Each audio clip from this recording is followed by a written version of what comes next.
Welcome to Donmar TV News Channel. At kanina ho ay mayroon na pong na-file na kaso. Yung pong mga parents po ng IP minors ay nag-file na po ng kaso laban po doon sa salugpungan leaders. No? At yung kaso po ay kidnapping, serious illegal detention. Ma'am, pagdating niyo po doon, ano pong gagawin niyo, ma'am? Ano pong plano niyong gawin? Kakausapin yung mga parents? Oo, kakausapin ko sila kasi gusto ko lang marinig nila, gusto ko silang makilala, gusto kong ma-reassure sila na kasi kilala ko yung mga taga-Talaingod lagi akong pumupunta diyan. So gusto ko lang na ma-reassure sila na kasama nila ang gobyerno dito, naaalagaan natin sila. Kasi matagal naman kasing nagpabaya ang gobyerno, di ba? So kilala ko kasi sila, alam ko natatakot sila, alam kong so pinapunta ako doon to reassure them. Yeah.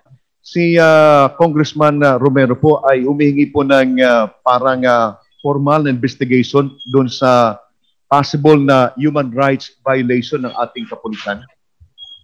Ayun ang binitawan niyang salita at yun ay pinangahawakan ko sapagkat sabi ko nga sa kanila ay nais kong makilahok kung ano man ang investigasyon para maging patas ang lahat. Kasi nakahalata nga ako, kaya ako tumayo noong Miyerkules, ay pangalawang araw na nilang pinuputak yung mga kanila sinasabi, tuloy-tuloy nilang ginagawa ito.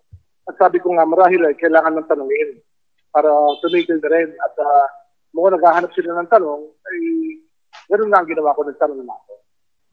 Kahapon, ma'am, ay na-interview po namin, nakausap namin si Inangum Mandakawan, isa pong na lumad. At yung mga allegation na mayroong militarization. Isang Atamanobo, sir. Hindi po siya lumad. Hindi po natin ginagamit yung lumad na term kasi gawa ng CPP-NPA yung salitang yan. Yeah, okay. Atamanobo po siya. Yeah. Opo, ma'am. So, sige, ma'am. And kasama niya po kahapon si Ma'am Lorena Bangoy, MSWD. At kahapon, ma'am, ay happy kami kasi napanood din po namin si Congressman Remulla tungkol po doon sa kanyang pag-interpellate doon sa privileged speech po ni Congressman Romero. At yung pong privileged speech po ata ay mayroong kinalaman sa hinihingi na magkaroon ng formal na investigation para doon sa human rights na maaring na violate ng ating mga apo. Pero talagang nakakalungkot po, sir, dahil yung ganitong klaseng mga narratives ay parang mayroon pa rin na pumapatol sa iba sa ating mga kasamaan po sa ating society. But kung sakasakali po, sir, ito pong formal na investigation ay matuloy, pwede rin po ba, sir, na isama doon sa investigation na maimbestigahan din yung mga tao na sa likod po ng salugpungan? Kasi alam naman po natin, sir, na ang salugpungan, sir, ay talagang, kumbaga, sinabi na po ng mga rebel returnee, yung mga nagbalik loob ng mga New People's Army, na ito po ay eskwelahan po talaga ng Communist Party of the Philippines at ito po ay eskwelahan din po ng mga grupo ng New People's Army. Halos lahat po ng nakausap po ng mga rebel returnees, sir, yun po yung kanilang sinasabi po, sir. Yun nga, no? Kasi itong mga paaralan na to ay dapat may permit sa gobyerno. Kaya nga tinatanong ko si Congressman Romero kung ito ay duly authorized school na mag-operate para magturo ng mga bata. Kasi ito mga eskwelahan na kanila sinasasad, alam naman natin na hindi naman totoong mga eskwelahan. Ito ay parang brainwashing center ang lumalabas na ang mga bata ay tinuturuan nila na mali. Tinuturuan nila na masama ang alagad ng batas, masama ang pulis, masama ang militar, at hinahanda nila maging sundalo at labanan ang ating lipunan. Kaya ako'y pasalamat talaga si Pangulong Duterte ay gumawa ng whole of government approach tungkol sa bagay na ito para magkabit tayong lahat sa ibang sektor na labanan ang kabalbalan na ito na ginagawa nila sa ating lipunan. Ang sinasabi nga po ng mga nagbabalik loob ng mga miyembro ng New People's Army ay ito po ay ginagamit na parang fundraising nila. So parang hindi natin ma-imagine, sir, na yung eskwelahan ay ginagamit na parang front na makakuha ng pondo, at yung pondo na makahanap po sa ibang bansa ay gagamitin para i-train ng meron ng New People's Army, mag-aarmado para mabagsakin yung ating pamahalaan. Isang malaking problema talaga yan, Colonel. Talagang malaking problema yan sa ating bansa. Sapagkat itong international support, yung ito marami rito naman ay maganda intensyon, pero sila yung nauuto sa pamamagitan ng mga practical na natin ng itong mga kalaban ng gobyerno. Kaya, tuloy-tuloy natin na tuloy-tuloy na labanan natin ito. At hindi dapat tuloy ito kahit ano nangyari. Sapagkat mabigat na ang kanilang gawain. Talagang nalilin lang nila ang mga ibang mga tao sa mundo na masama ang lagay sa Pilipinas, samantalang tayo naman ay masaya sa ating nilalagyan. Ito lang talaga, pinopolitik natin na mga taong iba ang intention para sa lipunan natin. Napanood namin, nagmi-meeting kami noon nung napanood namin yung interpellation ni Congressman Remulla kay Congressman Romero. At ang dami namin talagang natuwa kasi ang ginagawa kasi nung kaliwa ay pag-usapan yung ginugulo nila yung usapan, di ba? Ang pinag-uusapan natin dito maliwanag yung parental consent, lahat nung sinabi ni Congressman Remulla.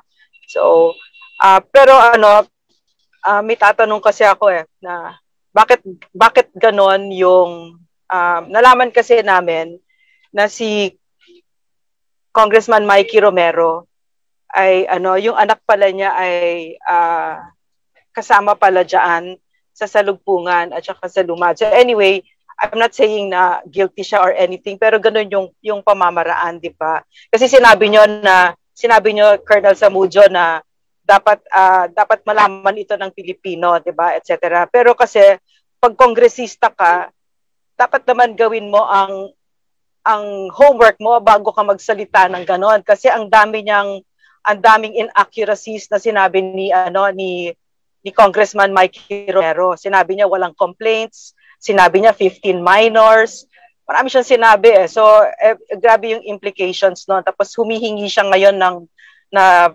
sisantehin yung mga police na kasama dun sa rescue. Hindi daw rescue yon. Ano daw yun? What did he call it? Mga arrest. Hindi naman in-arrest yung mga bata, di ba? Ang in-arrest ay yung mga nag-kidnap. So, I heard what Congressman Remulla said and will be on top of it. I just wanted to say those things kasi nakaka-demoralize.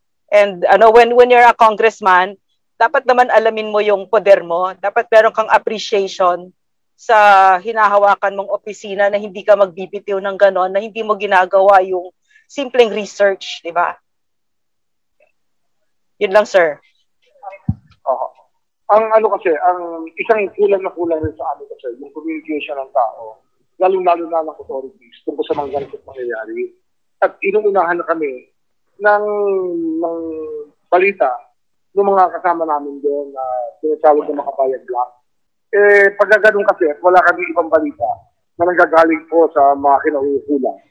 Siyempre, medyo bulag din kami sa pangyayari. At tao lang naman ho ang mga tao na minsan, sila po yung nauuto rin, di ba? Minsan ay sila. Kaya ang akin pong request sana sa NPSL Cup ay buhusang kami ng impormasyon tungkol sa bawat issue na hinahawakan ng mga ito nang sasalubungin namin sila ng harap-harapan. Kung sila ay magsasalita, tatanungin na namin ang kanilang mga pinanggagalingan ng kanilang mga pinasabi. Kaya mag-monitor po tayo ng gusto sa bawat issue at balitaan niyo po kami sa Kongreso. At sa ganitong paraan, hindi lang naman ako magkasalita. Marami hong ibang kasama ko aming tatayo din upang pabulaanan ang mga hindi totoong sinasabi ng mga ito. Kailangan lang namin ng impormasyon galing po sa inyo. And then, ang na-establish natin kahapon ay ang nagreklamo talaga ay yung mga magulang Bong. Diba? Nagreklamo sila doon sa chieftain nila at yung kanilang chieftain naman ay nagreklamo rin doon sa mayor. At yung mayor ay nagpatulong po doon sa gobernador. Kaya tinawagan siguro yung DSWD, tinawagan yung ating Philippine National Police at nalaman nila na itong mga nawawala mga bata na ito ay nandiyan pala sa Cebu, sa loob ng University of San Carlos. At ito ay lalay-lalay ng mga teachers ng salugpungan. At siyempre, kung ikaw yung magulang at marami kang napapakinggan tungkol sa school ng salugpungan, di ba, no? Ito ay na-hype natin ito, nagkaroon ng mataas na information na drive tungkol sa personality, yung mukha talaga ng salugpungan. Base ito doon sa mga reklamo, mga testimony ng mga dating miyembro ng New People's Army na sinasabi na ito ay recruitment na school. Ito ay training ground. At ang sabi pa nga ni Ka Elmo, yung ating kaibigan, ay kung hindi ka armado, magiging armado, ang pinaka-least na pwedeng mangyari sa iyo pag graduate ka dyan sa salugpungan ay maging demonstrador ka na ang palagi mong isisigaw ay ibagsak yung gobyerno, lahat ng mga kamali, lahat ng mga kumbaga problema ng ating society, yung lahat ng galit ay yun ang itinuturo doon sa mga estudyante po ng salugpungan. At ang nabanggit pa rin ni Jerry Bisanya, si Colonel Bisanya, ang dapat pa nating tingnan dito, yung school na ito, yung SOS at saka yung salugpungan, ay nagagamit na parang fundraising institution. Tama ba yun, Emil? No? Dahil mayroong programa, mayroong school na kunyari pinapag-aral, tama po.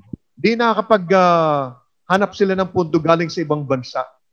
Diba? At ang irony dito, ang pinakamalungkot dito ngayon, yung pondo na yon na nakakalap sa ibang bansa ay ginagamit para i-train na maging terorista.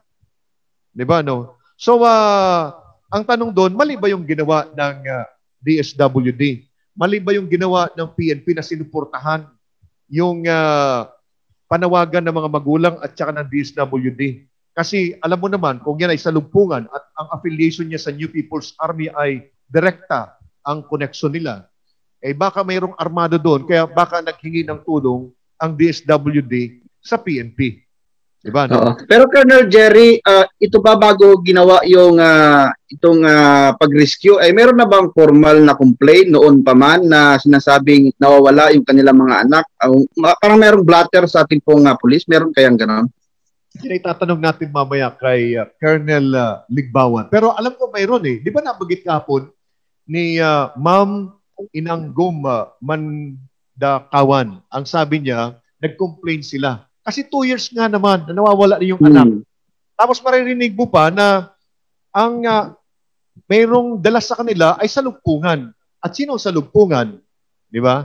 Ito yung sinahan na nag-train no maging demonstrador ng Communist Party of the Philippines ng New People's Army. Sabi nga ni Ernie Alcansari kahapon eh. Anong sabi ni Ernie Alcansari? Diba? Ito na, nakuha na natin. Ang sabi ni Ernie Alcansari, pwedeng tinuturuan, pero yung A instead of apple, baka armas. At saka yung B na instead boy, ay baka ang tinuturo is bala. Diba? Yun ang sabi ni Ernie Alcansari na Yes for Peace. Ang mga komunistang teroristang ito, marami silang gustong gawin sa atin, di ba? For 52 years talagang sinira nila ang ating bansa. At ang inuna nila ay ang pamilya. Diyan mo nakikita ngayon yung ginagawa nila dito sa mga kapatid nating katutubo na pinapakalimot sa atin ang custodial rights ng magulang. Kaya sa mga media na sa mga newspaper reports, sa social media reports na makakaliwa, they'll never mention the rights of a parent. Kasi alam nila talo sila dyan eh. Well, so they don't mention it. At saka diretso yon sa paniniwala ng CPP, NPA, NDF na ang pamilya, the family is a bourgeoisie construct na kailangan sirain. Tsaka totoong ginagawa nila yan. Pagbaba nila ng talaingod, ang una nilang ginawa, ihiwalay ang mga lalaki, ang mga tatay naging kilos ang magbubukid. Ang nanay, Gabriela, ang mga anak ay ay anak bayan. Tapos tinuturuan sila na from now on, ang loyalty nyo sa pamilya. So sinisira nila yan. No? Tapos syempre hindi tayo papayag kasi hindi tayo yan eh. Kahit yung paggamit ng word na lumad. Why do they do that? They do that kasi they want to dehumanize ang mga kapatid nating katutubo. Gusto yan, kasi pag tinanggal mo yung pangalan ng isang tao, tinanggal mo yung isang sagrado na parte ng buhay niya, bigay ng mga magulang niya yan. Diba? So and when you enter the CPP, NPA, NDF, agad-agad, ang una nilang tinatanggal sa'yo ang pangalan mo. Correct? So, the people behind the CPP, NPA, NDF, they know the importance of knowing who you are, of these words. So wag na wag nating kakalimutan kung sino tayo, 'di ba? So while we're fighting for our mga kapatid natin na katutubo, pinaglalaban talaga natin dito ang ating bansa at yung kasarinlan natin at kung sino tayo. So never forget who we are. Hindi tayo ang katulad ni Eufemia Cunyamat na communist mother, 'di ba? Namatay yung anak niya, hindi man lang bumisita. Hindi man lang tumawag sa mga anak niya. That's not who we are. Hindi tayo ganon, di ba? So, I guess that's my message that the president cannot do it on his own. NTF-ELCA, we cannot do it, di ba, on our own. And even government, we cannot do it on our own. But the Filipino people have to be, you have to be with us. And I already know, alam naman namin na kasama na namin kayo. Kaya, alam namin na it's just a matter of time. Panado na tayo dito.